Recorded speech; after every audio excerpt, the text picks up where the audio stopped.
Halo semuanya, hari ini saya mau sharing dari buku Hatinya. Di buku ini dijelaskan tentang analogi Tuhan, gimana Tuhan itu memperlihatkan sebuah otoritas. Jadi dikatakan di sini ada perumpamaan dua pohon. Dikatakan di sini bahwa berbuah itu berbeda dengan yang memiliki otoritas gitu. Dicontohkan dalam buku ini bahwa ada seorang pemilik tanah gitu ya, yang mau menanam pohon, dan ada orang pertama yang hanya ingin dikasih buahnya, tapi berbeda dengan orang kedua.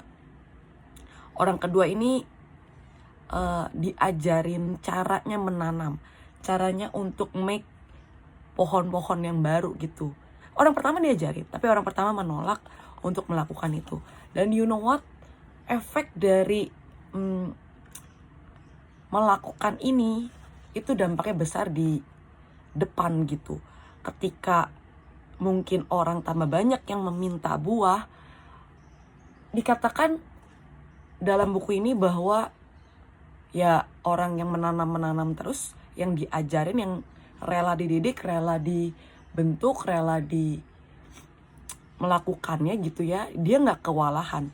Kenapa? Karena banyak pekerja-pekerja yang siap untuk melakukan apa yang tuannya udah lakuin gitu. Tapi berbeda dengan orang pertama yang menolak untuk menanam ulang, hanya ingin buah tanpa praktek, tanpa melakukan, tanpa, kalau aku bisa bilang, tanpa jadi teladan, tanpa ngelakuin. Itu membuat dia kewalahan. Kenapa?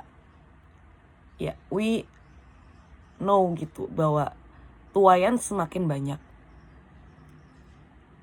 If tuayan kita banyak, kalau pengerjanya cuma satu orang, pasti lelah gitu. Tapi ketika kita mempersiapkan seperti orang kedua, di mana dia juga ikut menanam, ketika dia lelah, banyak pengerja-pengerja atau banyak orang yang bisa tetap ngelakuin itu gitu. Dan itu siapa sih? Seringkali itu kita cuman pengen yang instan, kita cuman pengen jawaban, tapi kita nggak pernah berpikir gimana caranya untuk mendapatkan hal itu, gimana kita bisa melakukan privilege itu.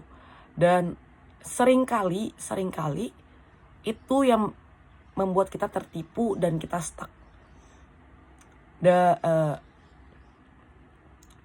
Aku belajar gitu, proses pendewasaan adalah tetap melakukan, adalah ketika kita keep doing it, adalah ketika kita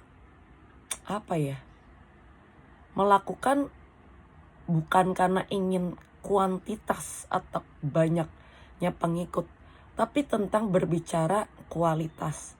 Apakah setiap pengikut kita itu memiliki standar yang sama, cara yang sama, kemampuan yang sama? Itu benar-benar yang mempengaruhi atau membantu kita sangat di depan. So hari ini mau gak kita jadi pengerja-pengerja yang memiliki standar yang sama dengan pemimpin kita? Karena kalau kita gak punya standar yang sama, pemimpin kita akan cepat lelah, pemimpin kita akan cepat capek karena ya mengurusi semuanya gitu. Aku juga masih belajar untuk yang namanya mengejar setiap standar yang sama dengan gembala saya. So, yuk kita sama-sama punya kerinduan untuk melakukan dan memiliki standar yang sama, biar otoritas yang ada di gembala kita, pemimpin kita, turun atas setiap hidup kita. Thank you semuanya.